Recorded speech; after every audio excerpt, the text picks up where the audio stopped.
Bakı küçələrində asta-asta addımlayan bir insan təsəvvür edin. Hər döngədə, hər dalanda öz izinə rast gəlir. Söhbət 98 yaşına yenicə qədəm qoyan Ömər Eldarovdan gedir. Saysız siyasi və mədəni simaların heykəl və qəbrüstü abidələrini hazırlayan bu qocaman heykəltaraşla görüşümüz baş tutdu. O danışdıqca sanki heykəllərini hazırladığı ziyalılar da bizi dinləyirdi. İlk sualım belədir ki, bir insan üzü üzərində çalışarkən onun təkcə üzü, üz cizgiləri, mimikaları, ifadələri yox, həm də onun daxili dünyasını siz göstərməyə çalışırsınız. Bəs insan xarakterini heykələ köçürmək necə olur? Hansı ki, onun xarakteri də özünü göstərsin. Bu hamısından əvvəl mən çalışıram həmişə. Nə qədər çox onun haqqında oxuyum, görüm, danışım insanlarla. Material çox istəyirəm yığım. Nə qədər çox yığım o yaxşıdır. Onda mənə rahatdır onun obrazı raskıvatlayım. Heykəllərdə sevinci göstərmək daha asandır, yoxsa kədəri? Naverdə sevinci. Naverdə.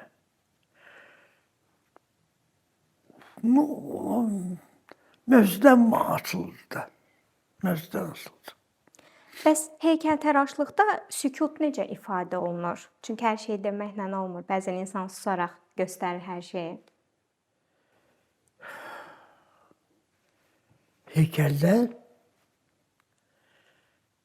gəlin də mən deyirəm, o obrazın asılıdır, nə obrazdır, mövzudan asılıdır, necə olacaq, amma əsas odur, çox belə, necə deyim, rusca deyim, убедительно olsun, dəqiq olsun.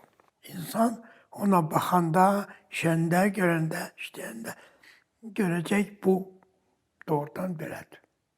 Dəqiq belədir. Siz dövlət və ictimai xadimlərin heykəllərini yaradarkən sənət və siyasət arasında necə o incə balansı qoruyub saxlaya bilmisiniz? Mən bilmirəm, bu mövzudan asılı, obrazdan asılıdır. Necə onu o tərəfə ya bu tərəfə raskıvatlamaq amma hamısının qabaq mən gerək bilim kimdir o, nə o, oxuyum, material yığım, nə qədər yıxa bilərəm, o mənə rahat olacaq. Həmişə. Növbəti sualım, sizin bir çox məşhur insanların heykəllərini, qəbrüstü abidələrini düzəltdiyinizi bilirik. Bunlardan biri də təbii ki, Zərifə Əliyevadır. Bununla bağlı xatirələrinizi danışmağınızı istəyərdik ki, o dövrü necə xatırlayırsınız? Çünki Heydər Əliyevlə sizin xatirələriniz olub bu barədə. Heydər Əliyev mənə tapşırıb. Vapörük o rəhməsi gezəndə xanım. O belə bir cəvatiliydi. Heydər Əliyev. Vəbşi belə möhkəm kişidir. O vəbşi rukovodитель belə şey. Amma belə həvəs ala bilmir. Danışa bilmirdi. Tak bir cəvatil olub. Çox. Amma bilirdi o xəstədir. Bilmirdi, belə tez olacaq. Belə birdən fotoqraf. Çox bir cəvatildir. Çox. Mən hələ gözləmirdi heç. Bu belə möhkəm adam belə həvəs ala bilmirdi. Belədir. Amma mənə tapşırıb, siz onu obrazı yaradarsınız. Mən bir neçə təklifim olub, kompozisiya olub, bir neçə, çox. O baxıb, sonra axırda dedi, bax, bu variant mənə, mən deyirəm, olar. Hansı axırıncı variant o idi. Bilirsiniz, Heydər Əliyev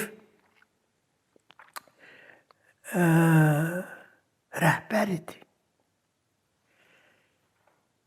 Özü də çox böyük rəhbər idi. Amma o çox belə sadə insan idi. Zarafat eləyirdi, həmişə oynayırdı belə, talkaçı idi. Görürdü kim belə gəldi kişi, deyir belə barotçu davay. Belə insanı çox kommunikabilni adam idi, çox. Gedərək. Siz onun həm də büstünü hazırlamışsınız, hətta yanınızda durub. Hazırlamışam. Niyə görə o vəbşi ondan qabaq. Kim işləyirdi onun heykəli, o hissənirdi. Mənimlə heykəl edirsən, heykəl mənimlə şeyirsən. Belə qışqırırdılar. Az qalıb döyəcək onu. Amma karar var. Kim sosyalist kahraman oldu, onun gerek anladığı yerde abide koyulsun, büst koyulsun. Ama büst onun her şey olup ölçesi, materyali, onu dəqiqləyiblər, amma belə olsun. Böyük olsun, valcı olsun, yox. Material da çox, raspисası olunur orada. Biz də onun şərtlə işləyirdik. Bilirsiniz, o çox vacibdir. O büst razmeri balacadır. Amma biz istəyirik, heykəl monumental olsun, hörmətli belə olsun. Bu nədən asılıdır? Ölçədən, ölçü dəqiqdir, onu 1 santimetrdə eləmək olmaz. Material dəqiqdir, onun yeri. Yeridən asılıdır da. Ondan başqa nə dedim, ondan asılıdır, yeridən. Necəsə siz onu qoyarsınız. Siz belə qoya bilərsiniz, o itirəcək, balaca olacaq. Ya belə qoya bilərsiniz, onun fonu, onun mənzərə arxadan belə olsun, onlar böyük olacaq.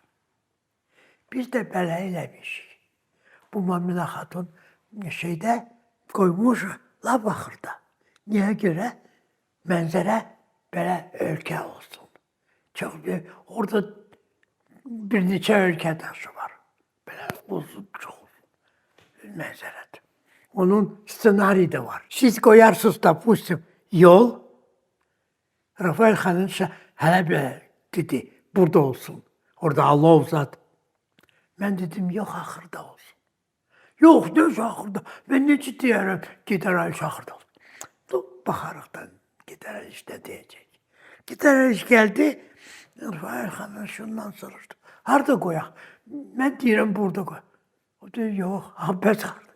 Bax, axırda.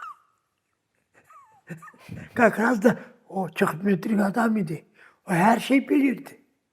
O bilirdi, axırda deyəndə o böyük olacaq.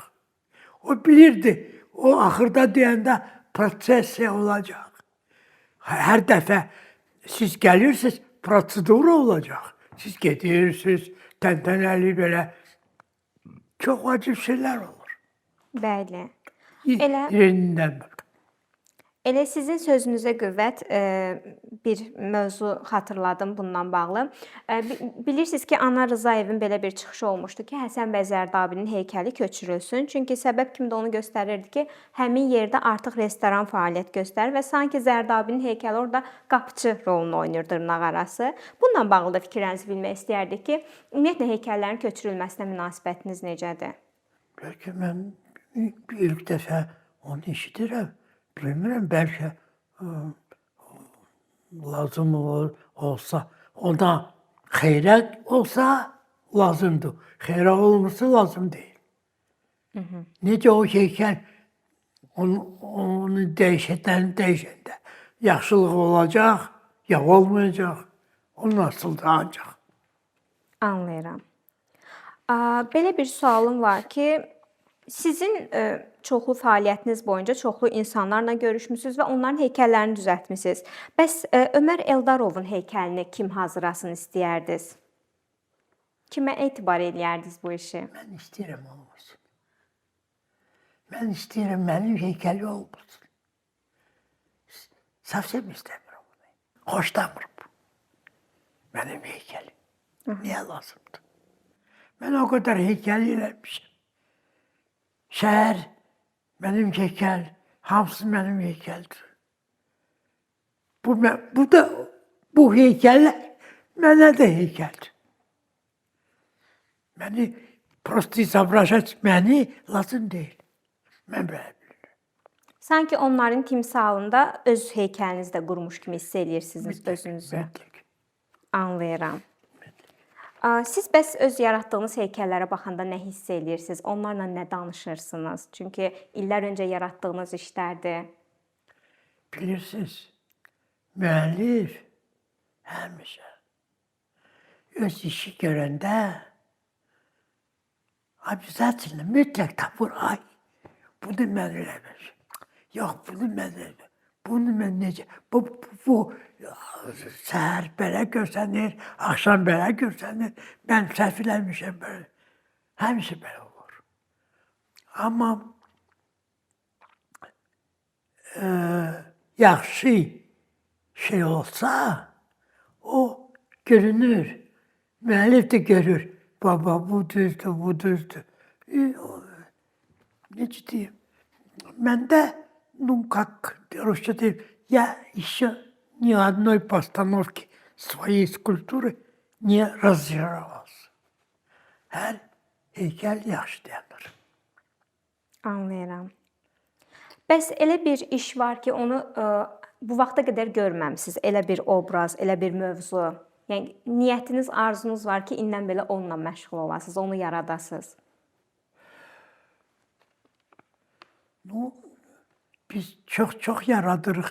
Belə obrazı mən heç tanımırdım daşı. Birinci vapşe işittim. Belə insan, böyük insan var. Belə də olur. Ona görə biz çox material tapmaq lazımdır. Mütləq.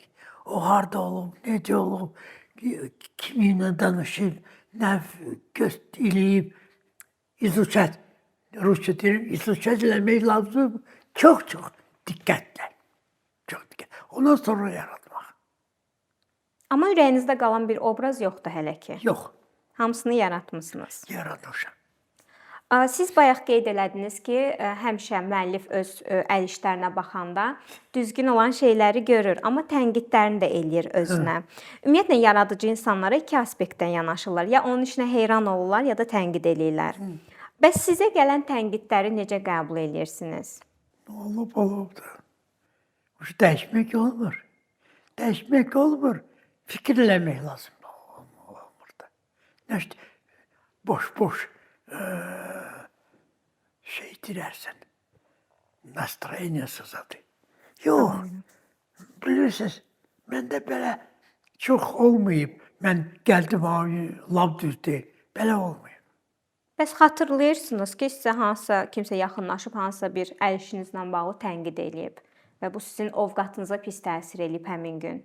Heykəllər çox yaratmışam. Bakıda nə heykəllər var, o heykəllər mən müəllifəm. Mən baxıram hərdən bir. Bu yaxında meydanda oldum, teatr qabağında. Baxdım Füzuliyə. Mən razı qaldım. Müəllif kimi mən razı qaldım. Mən hər bir normaldır. O çox vacibdir. O çox necə öldürür, yoxdur.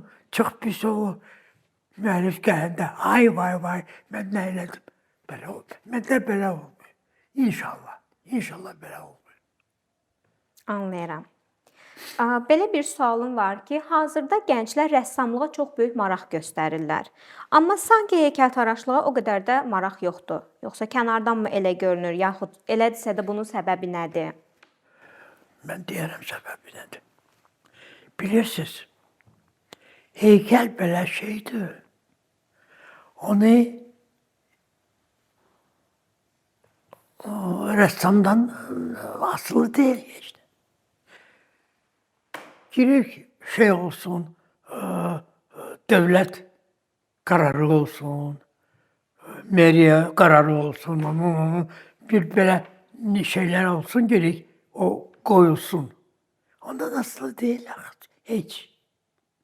Ona göre de ben ne diyebilirim? İndi. Kabak belə olmayıb. Kabak belə kanun idi. Monumentalная propaganda. O monumentalная propaganda, o kanun komünistlerin kanunudur. Monumentalная propaganda. Ona göre planlar olub, pul olub, her şey olub. Yeri hansı kararı alırdı. Ne? İndi heç nə yoxdur. Yoxdur. Planda heç nə yoxdur. Heç nə yoxdur. Anlayıram. Elə öz tənqidlərinizi dilə gətirmişkən biraz ətraflı bilmək istəyərdik ki, çox uzun bir ömür yolu keçmisiniz, yaradıcılıq yolu keçmisiniz. Belə qocaman bir insan hansı tənqidlərini dilə gətirmək istəyərdi öz sahəsi ilə bağlı? Və hansı təklifləriniz olardı? Bilirsiniz, mən hələ bəlkə bu egoistik tərəfdən mən baxıram. Mən istəyirəm, bizdə çox monumental heykəli azdır. Avropada bilirsin, şəhərdə nə qədər monumental heykəli var. Çox. Bizdə çox azdır. Mənim təklifim belədir, olsun. O heykəl kimə eləyirik? Cəmaata eləyirik. Tarixə eləyirik. O gerek çox olsun. Çox azdır bizdə. Çox azdır. Bəs gənclərə, davamçılarınıza nə məsləhət görərdiniz? Gənclərə, bizim gənclər çox talantlı gənclərdir. Çoxdur. Amma vasitrebunost yoxdur. Sifarişi yoxdur, zakazı yoxdur. Onlar çox pis vəziyyətdə olurlar. Yaxşı profesionaldır, cavan adamdır, güc yoxdur, çoxdur, amma işi yoxdur. Orada почти tragediya. Son olaraq nə demək istəyərdiniz sizi izləyənlərə, sevənlərə? Самое главное, mən həmişə onu deyirəm. Gən də deyəcəm. Asası odur, sağlıq. İnsan sağ olanda hər şey olacaq. Amma sağ olmazsa heç nə olmayacaq. Ona görə həm hamıya deyirəm, 100 dəfə də deyəcəm, sağlıq. O vacibdir. Biz də sizə can sağlığı arzulayırıq. Çox Həmişə sağ olun. yaradın, Çox bizi sağ olun. feyziyab eləyin. Təşəkkür edirəm müsahibə üçün, Çox sağ minnətdaram. olun.